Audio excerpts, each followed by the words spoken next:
ساتھ میں ہوں انوشا سلیم اور میں ہوں شرجیل ارشد۔ بلیٹن کا آغاز کریں گے۔ بلوچستان میں جو ہوا یہ کوئی عام دہشت گردی نہیں، بھارت اس کے پیچھے ہے۔ وفاقی وزیر داخلہ محسن نقوی نے بڑا انکشاف کر دیا، کہا کہ ہر حملے کے پیچھے ایک داستان ہے۔ سرفراز بگٹی بولے آپریشن مکمل ہو گیا، دہشت گردوں نے گوادر میں بلوچ شہریوں کو قتل کیا، سیکیورٹی فورسز نے دہشت گردوں کو بھرپور اور بر وقت جواب دیا۔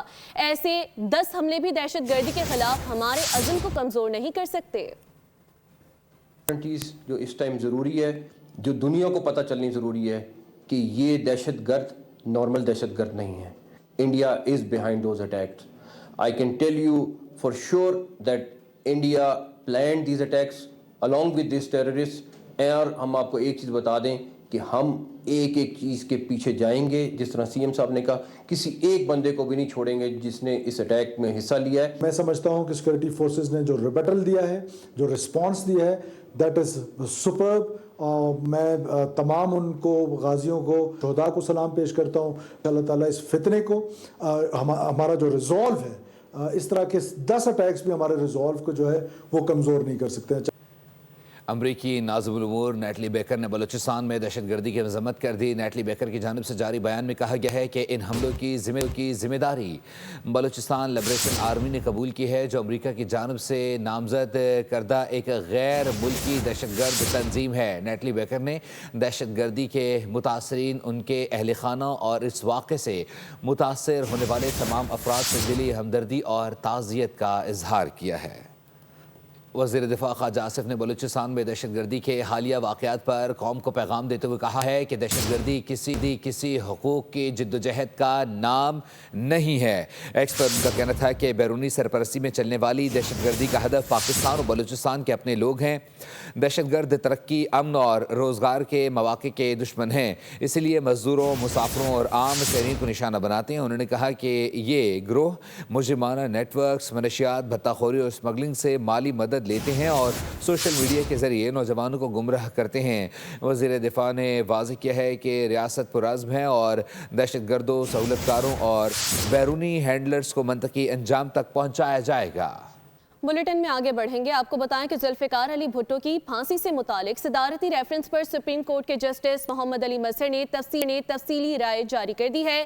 جسٹس محمد علی مظہر نے لکھا، ذوالفقار علی بھٹو کا ٹرائل آئین کے آرٹیکل 4 اور 9 کے تحت منصفانہ ٹرائل کے معیار پر پورا نہیں اترتا تھا۔ ٹرائل میں شفافیت اور قانون کے مقررہ طریقہ کار کے تقاضے پورے نہیں کیے گئے۔ ذوالفقار علی بھٹو کی پھانسی سے متعلق صدارتی ریفرنس پر جسٹس محمد علی مظہر کی تفصیلی رائے جاری۔ سپریم کورٹ کی جسٹس محمد علی مظہر نے رائے دی کہ ذوالفقار علی بھٹو کے خلاف ٹرائل میں شفافیت کے تقاضے پورے نہیں کیے گئے۔ محض ایک وعدہ معاف گواہ کے بیان پر سزائے موت سنانا انصاف کے بنیادی اصولوں کے منافی تھا۔ ریکارڈ سے ثابت ہوتا ہے کہ ٹرائل کے دوران ججوں کی ذاتی جانبداری اور پہلے سے قائم شدہ ذہن سے منصفانہ فیصلے کی بنیاد کو متاثر کیا گیا۔ پولیس کی جانب سے بند کیس کو مارشل لاء دور میں بغیر قانون جواز کے دوبارہ کھولا گیا۔ جسٹس محمد علی مظہر نے مزید لکھا، یہ رائے واضح الفاظ میں ندامت کا اظہار نہیں کرتی، تاہم کسی حد تک پشیمانی کو ظاہر کرتی ہے۔ جسٹس محمد علی مظہر نے اپنی رائے کا اختتام مرزا غالب کے شعر پر کیا کہ میرے قتل کے بعد اس نے جفا سے توبہ، ہائے زود پشیماں کا پشیماں ہونا۔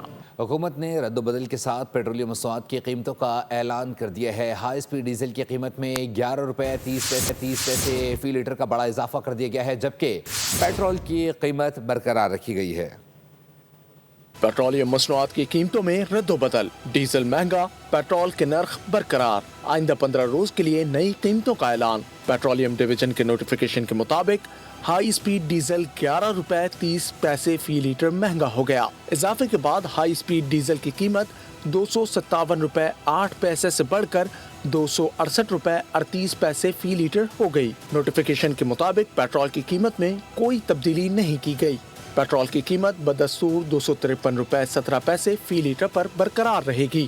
پیٹرولیم مصنوعات کی نئی قیمتوں کا اطلاق 1 فروری سے آئندہ 15 روز کے لیے ہوگا۔ دوسری جانب اوگرا نے ایل پی جی 6 روپے 37 پیسے فی کلو مہنگی کر دی۔ اضافے کے بعد ایل پی جی کا گھریلو سلنڈر 75 روپے 21 پیسے مہنگا ہو گیا۔ 8.11 کلو گرام کے ایل پی جی سلنڈر کی نئی قیمت 2667 روپے 40 پیسے ہو گئی۔ رجحان میں مسافر بس اور ٹرالر میں تصادم کے نتیجے میں 3 افراد جاں بحق اور 10 مسافر زخمی ہو گئے۔ ریسکیو کے مطابق حادثہ انڈس ہائی وے پر میانی پھاٹک کے قریب پیش آیا۔ جاں بحق افراد میں bus driver Abdulrahman, trailer driver Muhammad Ashraf اور ایک خاتون شامل ہیں۔ حادثہ تیز رفتاری کے باعث پیش آیا، لاشوں اور زخمیوں کو اسپتال منتقل کر دیا گیا۔ اور شہر قائد کے علاقے جمشید روڈ کے باسی گیس اور پانی سے محروم تھے اور اب گزشتہ 3 روز سے بجلی کی بندش سے ان کی تکلیف کو کئی گنا بڑھا دیا گیا ہے۔ رپورٹ کر رہی ہیں مریم حسن۔ شہر قائد میں جہاں ایک جانب سوئی گیس کا بحران شدت اختیار کرتا جا رہا ہے، وہیں دوسری جانب جمشید روڈ پر نہ بجلی موجود ہے گزشتہ 5 روز سے، اور گیس یہاں پر آتی ہی نہیں ہے، اور اسی وجہ سے جو ہے وہ پانی بھی گھروں میں دستیاب نہیں ہے۔ علاقہ مکین اس وقت انتہائی کرب اور اذیت کا شکار ہے۔ خواتین ہمارے ساتھ موجود ہیں، ہم ان سے بات کرتے ہیں کہ جس کے گھر میں بیمار بندہ پڑا ہوئے تو وہ کیا کرے گا؟ یہ بتاؤ، کھانا کیا بنائے؟ سلنڈر پہ بناتے ہیں اور اس پہ بنائیں گے۔ سلنڈر پڑا ہوا دیکھو جا کے، سب کے گھر میں سلنڈر لگے ہوئے، تو یہ کیا کر کے حکومت کیا کر رہی ہے؟ میرے کو یہ بتاؤ آپ۔ اچھا آنٹی، آپ بتائیے گا کتنی پرابلم کا سامنا ہے؟ کھانا بھی نہیں بن رہا، پانی بھی نہیں ہے، اب لائٹ بھی گئی۔ دیکھو لائٹ 3 دن سے نہیں ہے، اب یہ لگاتے خود کنڈے اور خود ہم کو پریشان کرتے اور پھر خود ہی نکالتے، پیسہ لیتے اور خود کرتے۔ کھانا کیسے بناتی ہیں؟ کھانا سلنڈر پہ، تو کیسے بنائیں گے کھانا؟ سلنڈر پہ پکائیں گے نا۔ گیس پہلے ہی دستیاب نہیں ہے اور سلنڈر پر جو ہے وہ کھانا بنانے پر خواتین مجبور ہیں۔ وہیں دوسری جانب بجلی کی 3 روز سے بندش کی وجہ سے جو ہے زندگی مشکل سے مشکل ترین ہو گئی ہے۔ حکام بالا فوری طور پر نوٹس لیتے ہوئے اس مسئلے کو فوری طور پر حل کریں۔ سبسکرائب کریں اور بیل دبائیں تاکہ کوئی خبر رہ نہ جائے۔